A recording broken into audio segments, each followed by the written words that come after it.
Namaste, everyone.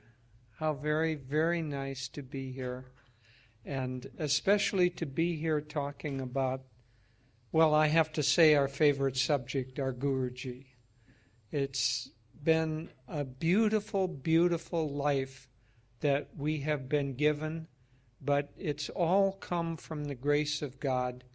The grace of God, in fact, blesses all of us all of the time. Master, who is the term that we use for Paramhansa Yogananda ji, pointed out that we couldn't take a single breath without the grace of God. We think that we're in control of our life. We think that we make the decisions. But the essential parts of our life are all taken care of by Divine Mother, by God, by the prana that they have created. If you had to think about it, how would you digest your food? You have no idea what goes on in that process. You can't do that with your mind. Everything, your heart beating, the breath that you take, the ability to see, to hear, to love, to feel joy, all of that comes from the divine. Everything comes from the divine. And part of Master's mission was to bring this understanding into the world, but into the world in a way that this current civilization, this current understanding, could appreciate it and accept it. Because you see, the history of the world is not linear. It's circular. And India's culture has long understood, the rest of the world now is beginning to understand, that there's a great cycle of ages called the Yugas. And this great cycle, our Param Guru pointed out, lasts about 24,000 years. And we are now in an ascending Dwapara Yuga, a part of this cycle. There are 4 ages that descend, 4 ages that ascend. At the very base is Kali Yuga, the dark ages. But we have just in the last 200 or 300 years exited from those dark ages and Kali Yuga. So during each of these ages, mankind needs a particular kind of teaching because he will have a particular kind of consciousness, a particular understanding, a way of viewing the world. One might say that coming down from the very heights of the ages in Satya Yuga, basically everyone on the earth understands that everything is spirit, everything is consciousness. Now we have to convince people of that. In Satya Yuga, it would be absurd to try to convince anyone because they all know it, they all feel it, they all live in that understanding. The next age coming down is Treta Yuga, the mental age, where you don't need to tell people to turn off their mobiles because there are no mobiles. People communicate by thought. People communicate by consciousness. And it's in that age that things such as mantras have real power.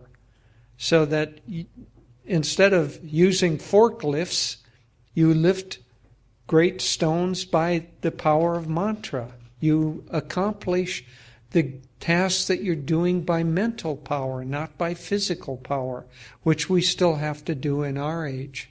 In Dwapara Yuga, as we descend, the understanding comes down away from that everything is thought, everything is consciousness, but we retain the ability to see that everything basically is made up of energy.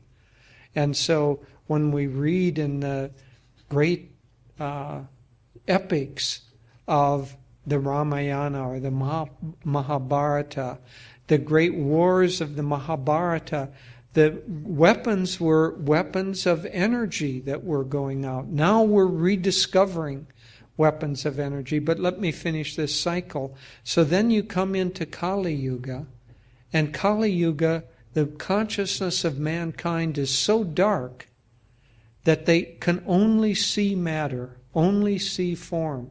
And it's as if things in Kali Yuga are frozen. To use an analogy, if you take water, in the highest stage of Satya Yuga, that water is water vapor, and you can't see it, you can't even feel it. As you diminish the temperature or the amount of energy, that water vapor turns into steam, which you can see and feel. As you diminish that still farther, it turns liquid. As you diminish it still farther, what happens when you lower the temperature of water? It turns to ice. And in the Kali Yuga era, water, the consciousness of mankind, is ice. And you can cut it up and you can separate it and you can keep it separated. But now we have exited out of that low consciousness. And about 200 or 300 years ago, we came out of, first of all, descending Kali Yuga, then ascending Kali Yuga. We came into Dwapara Yuga. And so during this change of ages, and we have books on the yugas, we have classes on the yugas. It's an absolutely fascinating subject. But I only wanted to say enough to show that we have come in the consciousness, the planetary consciousness, into a different kind of understanding. And when we come into a different understanding of reality, quote, reality, then we need a different understanding of how to relate to that reality and how to relate especially to the creative force, to God, who has created everything, including these cycles, these ages of mankind. And so our particular great line of masters incarnated in order to bring about the understanding and the change. They didn't bring about the change of ages from Kali Yuga to Dwapara Yuga, but they incarnated in order to show how to understand reality and understand life, and most of all, most importantly, to understand ourselves. Because if philosophy is only something vague and meant for other people and other things, and you read it and say, oh, that's very nice, and we go about our daily tasks, what does it really do for us? Not very much. But if we have proper understanding of how to live in balance in this age, how to live a healthy life, how to live a life that gives us physical energy and proper bodily strength, and a life that gives us calmness and peace and joy and happiness. In fact, this movie that we're going to show, Finding Happiness, is talking about how a life properly lived leads to happiness.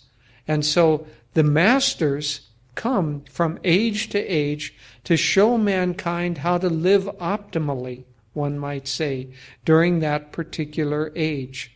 And so the teachings of this line of masters, and I don't want to be sectarian, because it is God doing everything. These masters are simply God's representatives, but God has other representatives also. And so I don't want to give the message that we're sectarian and only these masters have any idea of the truth. No, God uses different channels. But these are our masters. These are the ones whose teachings have touched us and changed our lives and made our lives so fruitful. In a certain sense, as Dr. Aditya was giving the introduction, having been with Swamiji now nearly for 50 years, having been with Ananda for 45 years, during that time, Daviji and I have seen thousands and thousands of people who have taken up these teachings, who have applied meditation and dharmic living and proper attitude and proper care of the body, proper relationships with each other. We've seen thousands and thousands of people during that time, and one could say that Ananda is a giant experiment in whether these principles work or don't work. And I can say, add my testimony to hundreds of others, these teachings work. They will end up, if you apply them in your life, you will be healthier, you will live longer, you will live happier, more fulfilled lives, you will be successful in your life, in your relationships, but most of all, you will be in proper alignment of your individual soul with the great creative force of God. And you will have techniques that are able to help you to tune in and to find God in your life. All right, now I want to talk a little bit about the changes that came about, two major changes that came about that need to be addressed by this line of great masters that came in to show us how to live in this age. And these changes affect all of us. They affect everyone on the planet. The first is the scientific revolution that started about 300 or 400 years ago. And I'll talk more about that. And then the second is the increased mobility and increased communication and connection of people around the world. And those two changes are fundamental in our age. So let's first talk about the scientific revolution. First of all, it is a very, very important change in how mankind understands truth and understands reality. 1,000 years ago, if you wanted to know some fact about science, what you would do is you would simply ask somebody what the tradition was. What is our body? How does our body function? Well, it would go back to someone who was teaching about that 2,000 years ago, and they said certain things, and you were told those things, and you simply believed them. So faith or belief was the way that you understood the world. And you didn't vary much from that belief. The institutions enforced that belief, the fact that you didn't have any access. It's not like if you were told one thing, you could pick up a book and read something else, or look on the internet and say, well, that's not what Wikipedia says about that. You were simply told what reality was, and that was your understanding of it. But then about 400 years ago, 500 years ago, it was gradual, but it came in that instead of simply taking these principles on faith or on belief, let's look at reality. So the belief was at that time that the earth was the center of the universe and everything moved around the earth. And so that was the way things were. For hundreds, thousands of years, that's the way that people accepted the place of the earth in the totality of everything. But then, by experimentation, they began to develop a telescope, and they could see the movement of the stars. They began to develop more advanced mathematics, and gradually they could see, Galileo leading the way, that the earth was not the center of the universe. The sun was the center of the universe because they had not yet taken into account the stars. But the sun was, and the earth went around the sun, and the other planets went around also. And when they discovered that, these people were called heretics because it went against the belief system of the time. But in fact, that was the beginning of the scientific revolution. That and looking at what the body was actually made of and all of this. I won't go in at length. In fact, we're going to give a seminar or a retreat next weekend on our ashram land, which you can get directions to. And we'll be talking much more deeply about this. So I'll leave that go. But this scientific revolution that has come in has meant that experimentation is now exchanged for belief. Well, where does that bring us in religion? Where does that bring us in terms of spirituality? Can we experiment with spirituality? That becomes the question. Well, the answer, according to Yogananda, whose very first book was The Science of Religion, is that yes, you can experiment. Yes, you can discover the truths of the universe with your own consciousness. So you only need enough belief or enough faith to begin the experimental process. But that experimental process is called meditation. And so by calming the mind, by calming the emotions, by concentrating very deeply, you begin to perceive subtle truths that are much more subtle and much more real than just what you perceive with your senses. We have a friend, so to a certain extent this is a scientific methodology, but it's the methodology of consciousness as opposed just to the methodology of matter, which is primarily what science in this age is interested in. In fact, science is so focused on matter, by and large, you can't, there are millions of scientists, so you can't say everyone, but by and large, science is so focused on matter that it, at this stage, will push away consciousness or other more subtle aspects as fallacy, as just belief systems. In fact, for instance, in the creation of the universe, there are certain forces, the force of gravity, certain forces in the attraction forces in the inner parts of the atom, the subatomic particles, that if you were to vary that by 1/10,000th of a percent, this universe could not exist. So if the strong force inside the atom varied by 1/10,000th of a percent, this universe could not exist. If gravity varied by 1/10,000th of a percent, this universe would either collapse or would have dispersed.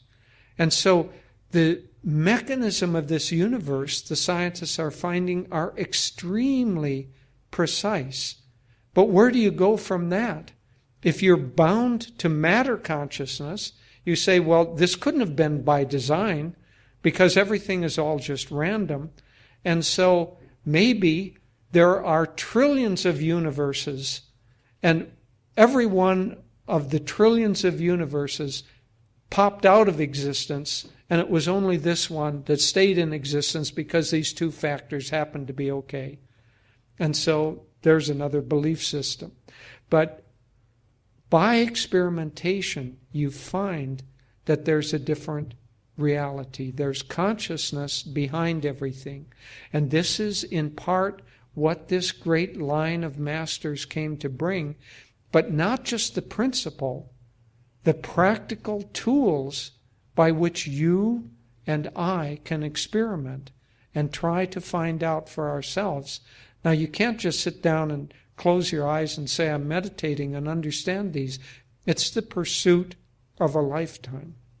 Just as deep scientific discovery is the pursuit of a lifetime.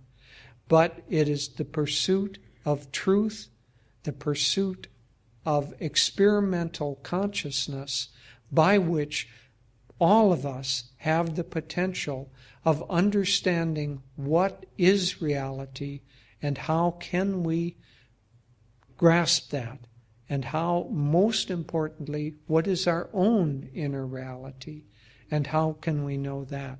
So one aspect was the scientific revolution and the transition of spirituality from belief to experimentation.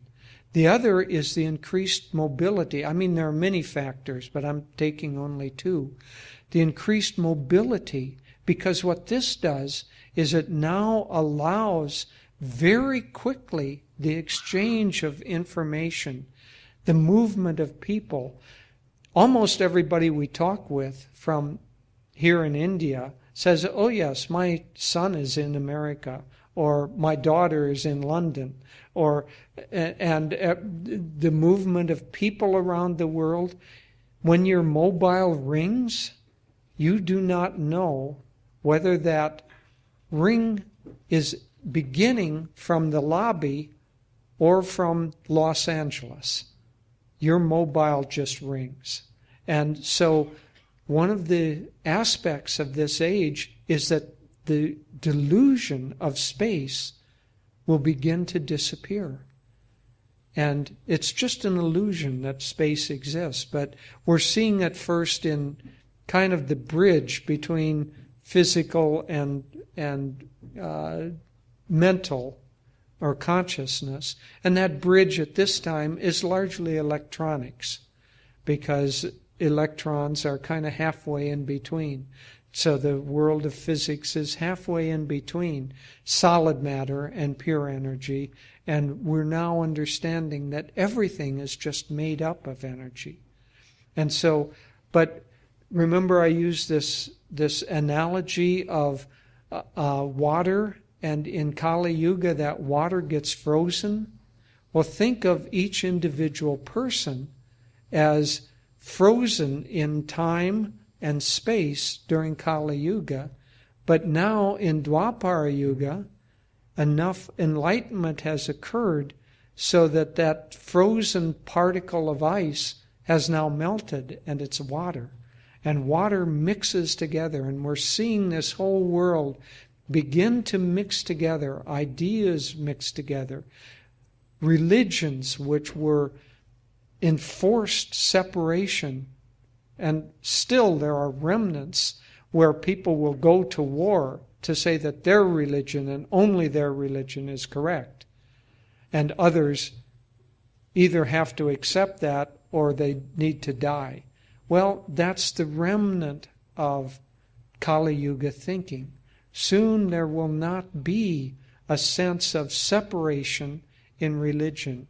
In fact, in America, the largest group of people, when asked if they're religious, will say, I'm spiritual, I'm not religious, meaning that they're seeking truth, but it's not locked into one single set of belief forms. And so in our line, our master said, religion is fine. Vivekananda said it's a blessing to be born into a religion, but a curse to die in one. Meaning that you have to have some way of getting started with a life that's more attuned to divine realities. But if you're just stuck in one way, you don't evolve, you don't develop. And so another aspect, Yoganandaji called his church, if you could call it that, a church of all religions. And so he saw the unity behind all of these diverse things. Now, one practical aspect of this is that one of his missions in this incarnation was to bring about a greater connection between East and West, especially India and America. But one of the aspects of this is that he wrote scriptures, he wrote explanations of scriptures, both of the East, especially the Bhagavad Gita, and that's what we have for sale and will launch, but he also wrote explanation of the Christian Bible to show the basic similarities between those two great religions. He also said that many Indian souls would be born in America and American souls would be born in India, because there needs to be a mixing. The West had become materially efficient, but needed enlightened consciousness, and the East had the enlightened consciousness. India is the guru of the world. It has the enlightened consciousness, not that everybody practices it, but it has it here as its great treasure, but India needs more material efficiency. And so there's now a blending of those two great aspects of life to bring about a society that is both materially efficient and seeking enlightenment. And when we have that combination, if you can take out material greed from the picture, then you have a beautiful... Yoganandaji said that life, society should consist of high thinking and simple living, but not poverty, not ignoring science, not ignoring material efficiency, the combination of the two. And that leads to what? Why do that? Because it leads to your happiness. If you get too outside of yourself, you're going to lose your happiness. And so this combination, this merging of those two together, produces a kind of a life that results in happiness. So let me talk a little bit about Yoganandaji's impact. Naturally, he spent most of his life in America. He came there in 1920, and he spent the next 32 years in America, with one brief visit back to India, where he was called because his guru was about to leave the body, and his guru called him back. So there was one brief visit. But otherwise, he was in America teaching, and he was bringing this great tradition of India and Vedanta to America, and its effect has been not evolutionary but revolutionary. When Yogananda came to America, nobody had heard terms, or very, very few had heard terms of guru or religion or avatar or any of the terms that are just now absolutely commonplace. When he came in 1920, nobody virtually meditated in America. The last poll that I saw says that 18 million people in America have a daily practice of meditation.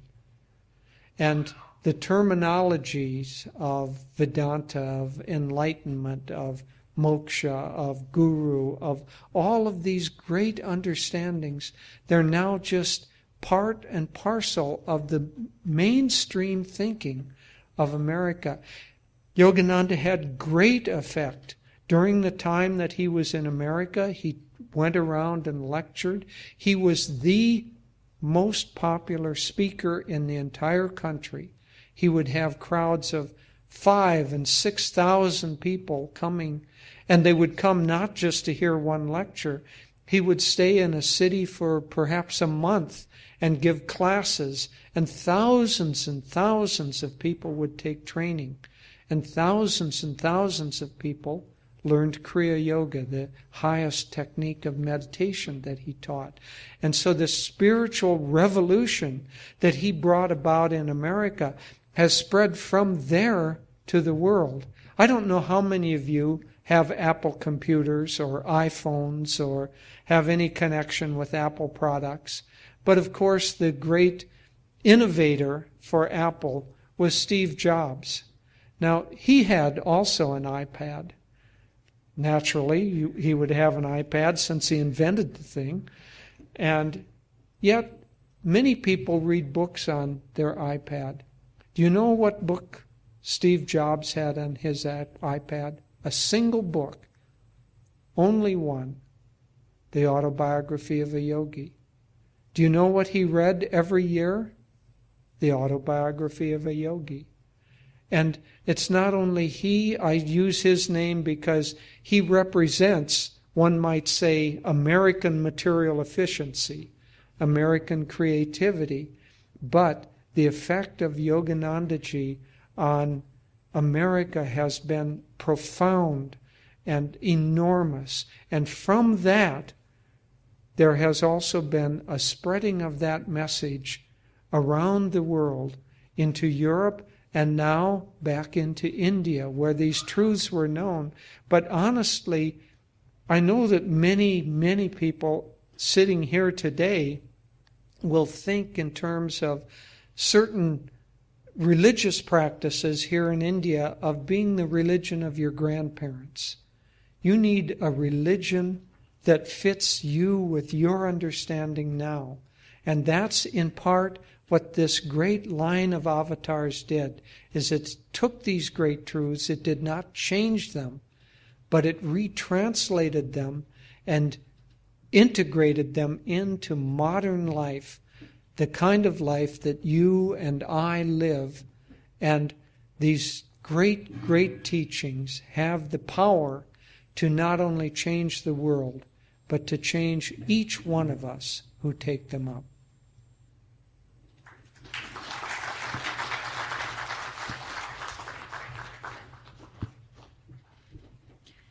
Good morning, everyone. I'll also share a few words now.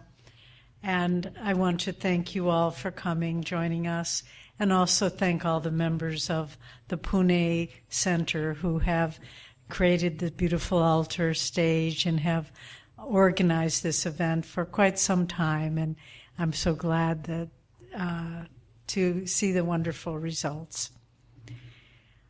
In the Bhagavad Gita, Lord Krishna says, "When virtue declines and vice predominates, I will come again. I will take form and reincarnate to destroy evil and reestablish virtue or dharma." And this is a promise that has been fulfilled. What is the avatar? The avatar is the infinite, omnipresent God taking form in a human body. Why? To reestablish virtue. And they have come again and again over time. And the times in which we live, it doesn't take much probing to see that if vices or evil is not predominant, it certainly is putting in a very good second place. And so these avatars come, our line of gurus, Jesus Christ, Babaji Krishna, Lahiri Mahashaya, Swami Shri Yukteswar, and our Gurudev Paramhansa Yogananda. They have come as avatars all, just for this purpose, to reestablish virtue in this age. And as Jyotish has been explaining, in a very specific way that is needed and relevant to our age. But we also, Jyotish and I and Jayaji, have had the great blessing of being trained by a direct disciple of our guru of Paramhansa Yogananda, Swami Kriyananda. And we came to him as young people in our early 20s, and he trained us, and he shared our guru's teachings and our guru's work. And as was announced earlier, Swami established centers of his guru's teachings all over the world. But in 2003, he returned to India, not as a young man. He was in his 78th year at the time. And he passed away in 2013. And it is our great blessing and our great joy to continue the work that he started in India to make the teachings and name of his guru better known here in the land of his birth. And how important it is not to say there are not other great saints and teachers living in the world today, but I think our line of gurus came with a particular mission Jesus Christ from the West and our line of gurus from the East, joining together to unite the world in reestablishing of virtue. Now, what was Yogananda's mission? He was, as an avatar, a complete expression of both divinity and humanity. He was a warrior. When he came to the West, 1920, he knew not a soul, but such was the power and magnetism of his spiritual consciousness that he took America by storm, as Jyotish has been saying, and he had what he called his spiritual campaigns, traveling back and forth across America, lecturing and initiating people all over the country. And so he was a warrior. He told us that in a former incarnation, he was, in the time of the Mahabharata, he was Arjuna, and Babaji Krishna was his guru at that time. So always this line of gurus were at the turning point of human evolution. And so it was that as Master was a warrior, he when you hear recordings of his voice, they're always surprising the first time you hear them, because you expect, when you see his face on the autobiography of a yogi, so sweet, so gentle, you hear his voice, I, Paramhansa Yogananda, am singing with you, and it knocks you out of your chair. Such was his power. But he was also a poet. He also was a soul so immersed in his devotion for Divine Mother that he wrote the most beautiful spiritual poetry. And when I was trying to think of how to encapsulate his mission, the words of one of his beautiful poems came to me. It called When I Am Only a Dream. And he wrote this poem towards the end of his life, when his direct disciples knew that he was coming to the end of his life, and he was trying to comfort them. And he wrote these words, I come to tell you all of him, and the way to encase him in your bosom, and the way and the discipline that brings his grace. So these two things, the way to encase God within your heart, and the discipline that brings his grace. And so he brought to the West a revolution of devotion. The people of America particularly have great energy, great joy, great enthusiasm. But like little children, it's more focused on their own needs, on their own self. And Yogananda brought to the West not only the teachings, but the experience, what it feels like to love God with all your heart. When he came, people said, oh, the people of America have no devotion. He said, you say so? Watch. And one example, he was giving a lecture in Carnegie Hall, many thousands of people in New York. He chanted with them, Oh God Beautiful, Hey Hari Sundara, which we chanted earlier today, with a crowd of, I think it was 3,000 people, 2,000 to 3,000 people. They chanted together for 2 hours. Just all filled with bliss, filled with love and devotion. People's lives were changed from that. Spontaneous healings took place. He gave them the experience of what it means to love God with all your heart. And everywhere he went, he awakened that love and devotion in people's hearts. So he showed us how to encase God in our hearts, how to love him, that life without loving God is an empty life indeed. No matter how wealthy we become, no matter how many possessions we have, Or on the other hand, no matter how dire are our circumstances, what lack we experience, with love for God in our hearts, everything has a joy and meaning. You know, in 1976, at Ananda Ashram community, World Brotherhood community in California, we had a big forest fire. And those of us living there at the time, we lost everything we had. Nothing was left. But I would not have missed that experience for the world, because in those days, I felt God's loving presence so strong, as though to say, I give you things one day, I take them away the next, but love for God, love for me is all that matters. With me, everything is fulfilling. Everything is joyful. So Yogananda came to show us in this age where people are absorbed in materialism, where there's selfishness and adharma prevailing, to show us love for God is not an empty word. It is the most profound reality of the universe. It is the fabric on which all of this creation exists.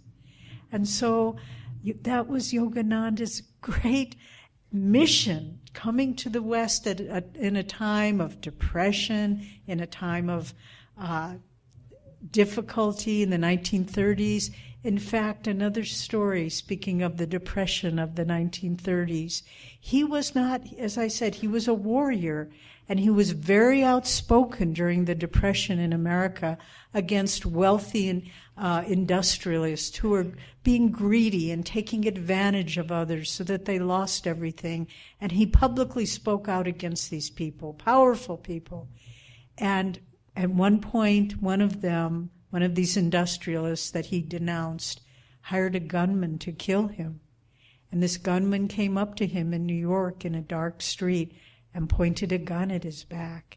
And Master simply turned around, true story, and looked at him with such love and compassion. And he simply said, "Why do you live this way? You are not happy." And the man started trembling, and he dropped the gun, and he said, "What are you doing to me?" And he just fell at Master's feet, weeping. And he said, "I can't go back to that way of life anymore. You have changed me." And he just left, and Master stood there, understanding that the power of love is more powerful than the power of hate. And this is what he taught us. It's what he is teaching the world now, so riddled with hatred and violence and dissension. The power of love is the strongest power in the universe. And then Master, in that poem, he says, the discipline that brings his grace. What is that discipline? It's the science of yoga. It's meditation. It's Kriya Yoga, all of which, if you are new to Ananda Sangha, you can learn these teachings at our local center where they teach all the techniques that Master brought, the discipline that brings divine grace. This is what he came to bring us, and to ground our devotion in practical techniques that help us to expand our awareness so that more and more we can on our own be channels for divine love, for a higher consciousness. And the technique of Kriya Yoga, Babaji gave it to Lahiri Mahashaya. Many of us in this room had the great blessing last weekend to go up to Raniket, to Drongiri Mountain. Those of you who have read autobiography, you know this is where Babaji initiated Lahiri Mahashaya and reintroduced Kriya Yoga into the world at this time. And many of us had the blessing of climbing Drongiri Mountain and meditating for many hours in Babaji's cave. What a gift that was. I hope many of you can join us in the future on that adventure. But the discipline that brings the grace, what does that mean? The grace of God is always coming down. But as Master said, it's like the sunshine shining on a building. If the windows and shades are shut, how can the sunshine enter into the room? If the windows of our consciousness are shut with materialistic preoccupation, how can the sunlight of God's grace come in that is always shining down? Every moment, moment by moment, that grace is trying to penetrate the dark clouds of our materialistic thinking.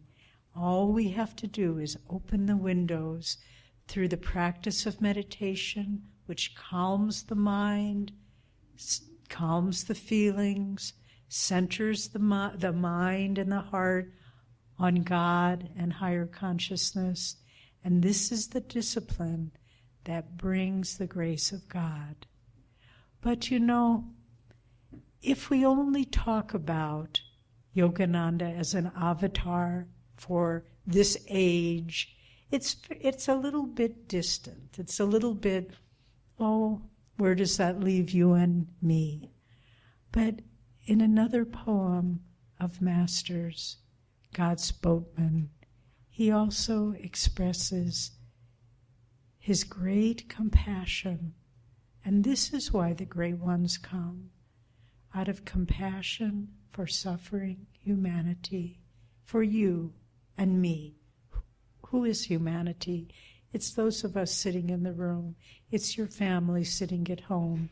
It's your children. It's your mother. This is humanity. It isn't an abstract concept. And in his beautiful poem, God's Boatman, Yogananda gave this promise. He said, "Oh, I will come again and again across 1,000 crags of suffering with bleeding feet 1,000,000,000 times if need be, as long as there is one stray brother weeping by the wayside." This is why they come. We are the stray brothers and sisters. If not weeping outwardly, our souls are yearning for the peace of God, for the love of God, yearning to awaken from the dark dreams of delusion that cloud our minds and make us feel that this universe is so real and important. These great one comes 1,000,000,000,000 times, if need be, for you and me, out of their compassion, to awaken us, to bring us back to our home in God. And so Yogananda, yes, the avatar for this age, but also your divine friend who reaches out in compassion and wisdom to say, come back to our home in God, where we reside. And in fact, that's how Yogananda ended that beautiful poem, When I Am Only a Dream. He said, "Forget me if you must, but never forget my Father who sent me here, because when you are united with him, as I now am united with him, we will be one and dance together in God's kingdom." So let us, like children who have understood what our Father, what our Guru, what these great avatars are giving us, let us use the wisdom, the devotion, the inspiration they have brought into this world, and let us use it to find the joy of God within, and also to be instruments for divine love and light into this world in which God has placed us.